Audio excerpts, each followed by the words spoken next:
Everyone knows the big boy. It is the locomotive that defined American steam power at its peak. But nearly 3 decades before Union Pacific's giant ever turned a wheel, another articulated monster was already dragging impossible tonnage across the Susquehanna grades.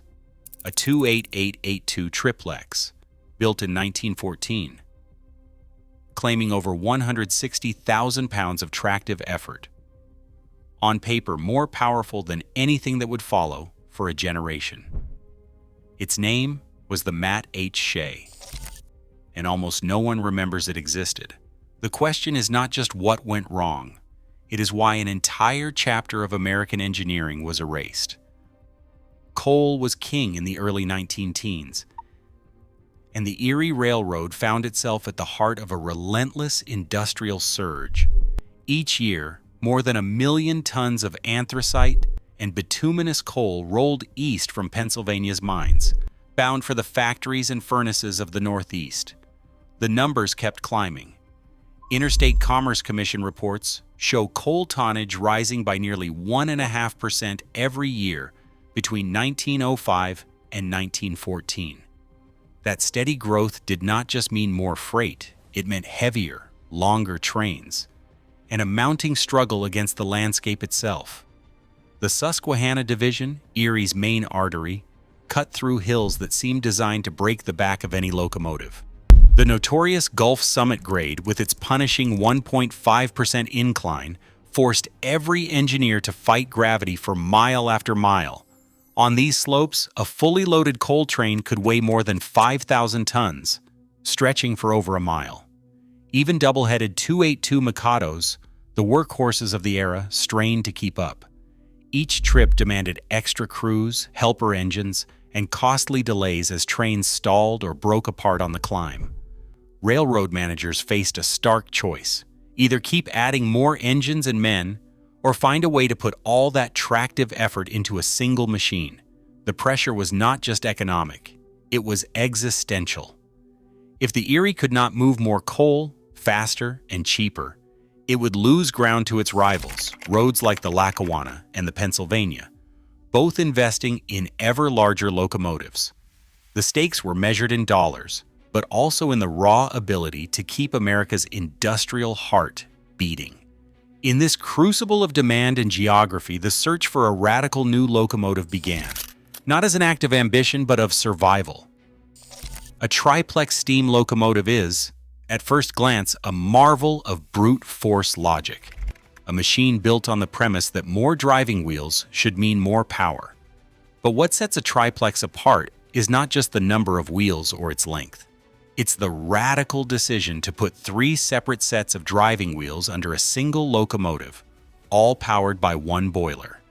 The layout is unmistakable: a front engine beneath the smoke box, a central engine under the main frame, and a third, almost hidden set of drivers tucked beneath the tender itself. This third engine is where the triplex breaks with tradition, venturing far beyond the mallet types that came before it. In a classic mallet, 2 engine sets, one high pressure and one low, work in tandem, with steam flowing from the rear cylinders to the front. The triplex takes that idea and pushes it to the edge.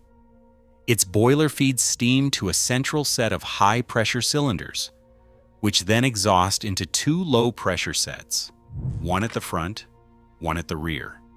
The rear set, mounted under the tender, isn't just along for the ride.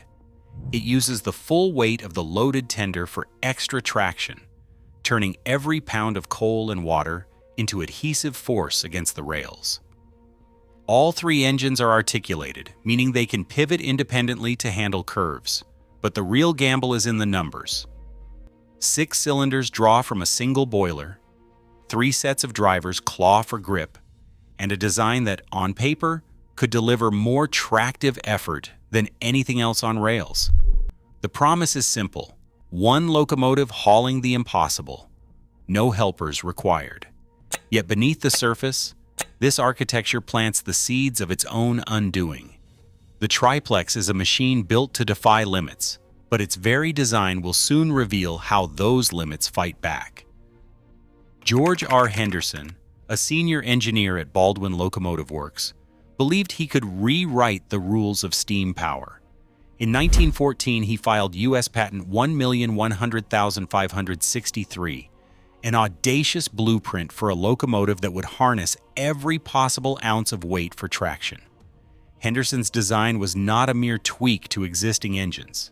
It called for 3 driving units under one boiler, with the third set of cylinders mounted directly beneath the tender.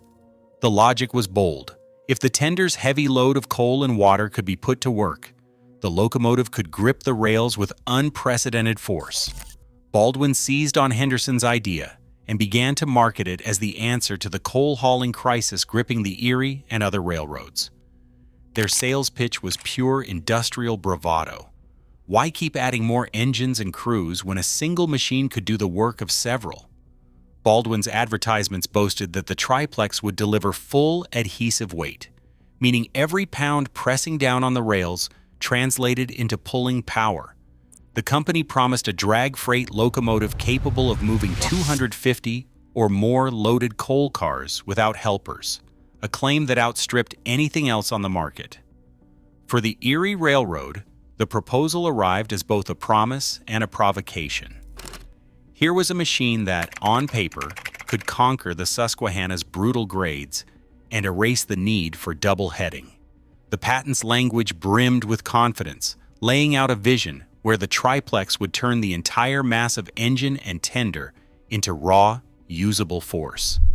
The leap from drawing board to steel and steam was swift.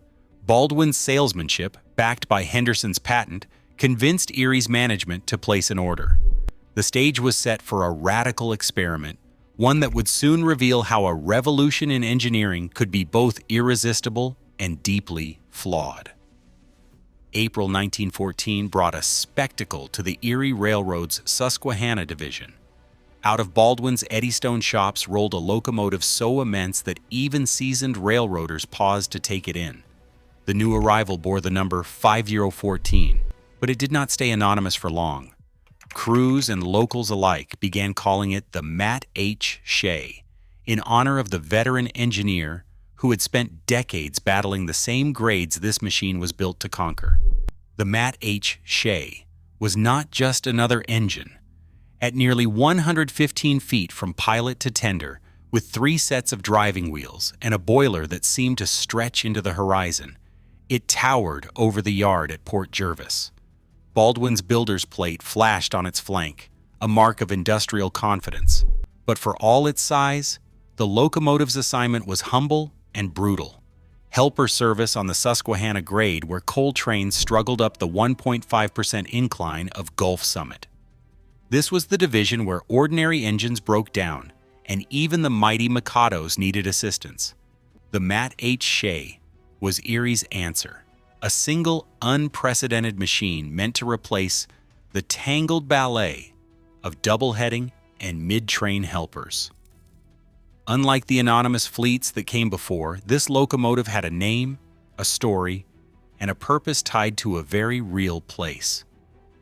Its presence was impossible to ignore. The engine's 3 articulated frames, front, center, and the strange third set hidden beneath the tender, made it look like something out of a mechanical fever dream. Yet for the men who worked the Susquehanna, the Shay was not an experiment on paper. It was a daily reality, a steel colossus assigned to the toughest job on the line, ready to prove whether the promises of Baldwin's salesman could hold up against the relentless grades and endless coal drags of Erie's main artery. From its first day in service, the Matt H. Shay was more than a machine. It was a wager, Erie's gamble that one locomotive could do the work of many, and that the future of railroading might hinge on a single unforgettable engine. Baldwin Locomotive Works wasted no time turning the Matt H. Shay into a headline. Factory brochures trumpeted it as the world's most powerful locomotive, a colossus able to move mountains where lesser engines stalled. The centerpiece of their campaign was a number that seemed to defy belief: 250 loaded coal cars all in one train pulled by a single machine. That figure, 250 cars, echoed through trade journals and local papers, repeated until it became almost mythic. Even the New York Times ran a story in July 1914 marveling at Erie's new engine, describing it as the answer to the coal road's wildest dreams. The language in Baldwin's advertisements read like a challenge to the laws of physics. They promised a locomotive that could replace entire fleets of Mikados and consolidations, ending the chaos of multiple engines and extra crews. Full adhesive weight, the ads boasted. Every pound pressing on the rails is put to work. For railroad men used to the daily grind of helper service, that claim sounded like liberation. No more waiting at sidings, no more stalled trains on the Gulf summit. Just one engine, conquering the grade, mile after mile. Photographs from the period show the Matt H. Shay towering over rows of coal cars, its builder's plate gleaming. Postcards and promotional prints circulated far beyond Erie's territory, feeding the legend. At industry conventions, Baldwin's salesmen held up the triplex as proof that American engineering could solve any problem. No matter how steep the hill or heavy the load, the numbers only grew with each retelling, and some brochures hinted at 450 cars on level track, a feat unmatched anywhere in the world. Yet beneath the bold type and confident claims, a quiet tension lingered. The promise was enormous, almost intoxicating. But the gap between paper and practice was about to become impossible to ignore. For now, though, the triplex stood as the ultimate symbol of railroad ambition, a machine built to do the impossible, and a company daring anyone to doubt it. Running the Matt H. Shay demanded precision and stamina from every crew member. Baldwin's manuals and Erie's instructions outlined a system where each role mattered.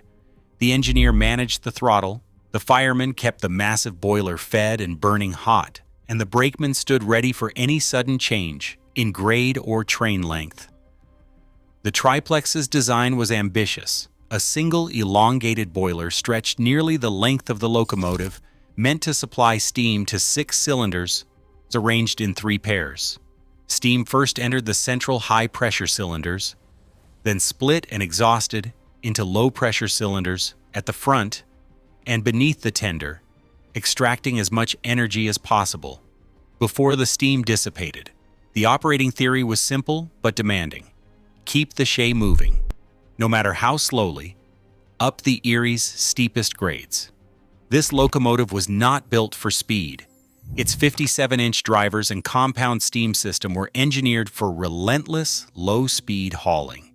The charts made it clear, maximum tractive effort came at a crawl, just enough to inch a loaded coal train up the 1.5% Gulf Summit grade. The fireman's work was relentless. Maintain a fierce fire across a grate of 121.5 square feet, feed water at the right moment, and never let pressure dip below 200 pounds per square inch. Every curve or steeper section meant anticipating a surge in demand, with no margin for error. On paper, the triplex was a model of efficiency. Every pound of weight, including the coal and water in the tender, pressed onto a driving wheel, turning mass into traction. The rear engine, set under the tender, was designed to harness the loaded tender's weight, converting it into pulling power. The compound system promised to wring every last bit of energy from the steam. With careful teamwork, the Shay was supposed to move loads that would have stalled lesser engines. The diagrams showed a seamless flow of steam and power, but the reality in the cab would soon test that promise. Inside the cab of the Matt H. Shay, the sense of awe gave way to a different kind of tension. For the men on the footplate, the triplex was no longer a marvel, but a daily trial. Stories from Erie crews tell of a machine that demanded everything and gave back little certainty. John McKenna, a fireman who worked the Susquehanna grade, remembered it in plain terms. We could get the front 2 sets pulling fine, but the rear set would just whine and lose steam. On a long climb, we'd have to shut the rear cylinders off entirely.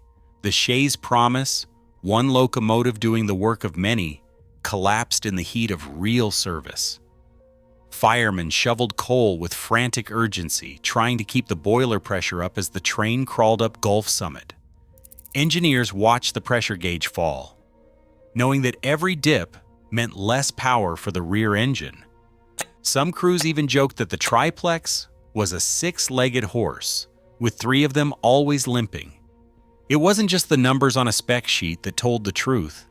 It was the lived experience of men forced to choose which part of their engine to sacrifice when the steam ran thin. Reports circulated of the rear engine being cut out entirely during the steepest climbs, turning the triplex back into an ordinary mallet just to keep moving. The contradiction became impossible to ignore. A locomotive built to conquer the mountain, yet forced to leave part of itself behind when the real test came. The human verdict was clear long before the engineers put it in writing.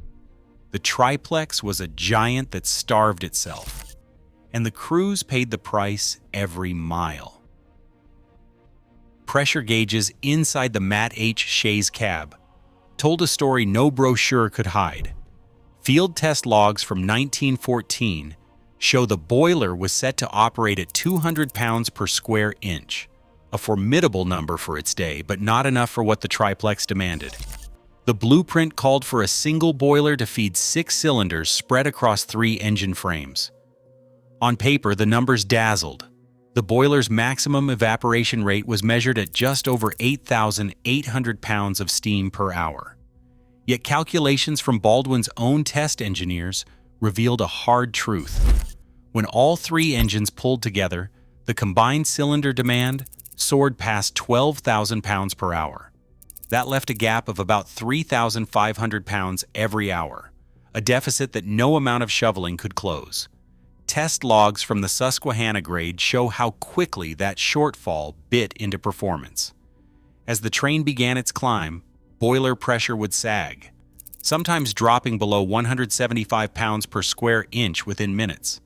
The firemen, already working across a 121.5 square foot grate,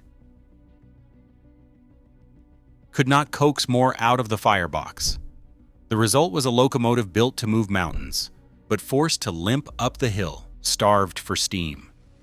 Engineers noted that the rear engine beneath the tender was the first to lose power. With each mile, the numbers on the pressure gauge slipped further from the design targets, confirming what the charts had already predicted. The Matt H. Shay was a giant on the outside, but inside, the math simply did not add up. The promise of unmatched tractive effort ran headlong into the limits of thermodynamics, exposing a flaw that would define the triplex's legacy. Steam alone does not move a locomotive. It's the exhaust, rushing through the stack, that draws air through the fire and keeps combustion alive. On a conventional engine, every piston stroke blasts spent steam up the smokestack, pulling fresh air into the firebox and making the flames burn hotter. The Matt H. Shay broke that chain. Its rear cylinders, buried under the tender, vented their exhaust straight out to the open air through a pipe at the back, bypassing the smokebox entirely. That one decision severed the vital link between power and fire. Without the rear engine's exhaust feeding the smokestack, the draft inside the boiler collapsed. Airflow through the firebox dropped, choking the flames just when the locomotive needed the most heat. The fireman's shovel moved faster, but the fire refused to respond. Crews watched as the pressure gauge sagged, even as they burned through mountains of coal. The harder the rear engine worked, the less air the fire received, and the faster the boiler lost its fight. This was not a flaw that could be fixed with more coal or a better crew. It was a fundamental error in the way steam and air moved through the machine. The rear cylinders, meant to add power, instead robbed the fire of its breath. No matter how carefully the engineers calculated, no matter how bold the promises, the triplex was doomed by its own exhaust. The design itself made recovery impossible. The harder it tried, the faster it failed. In the end, the Matt H. Shay's fate was sealed not by lack of ambition, but by a missing draft that no amount of muscle could replace. Today we celebrate the legends that succeeded, but rarely the failures that paved their way. The Triplex's silent demise warns us. Ambition alone cannot outrun physics, yet every setback redraws the blueprint for progress. As railroads chase new frontiers in efficiency, its legacy endures in every risk and rethink. History's forgotten giants often leave the deepest tracks. What other breakthroughs are we overlooking in plain sight?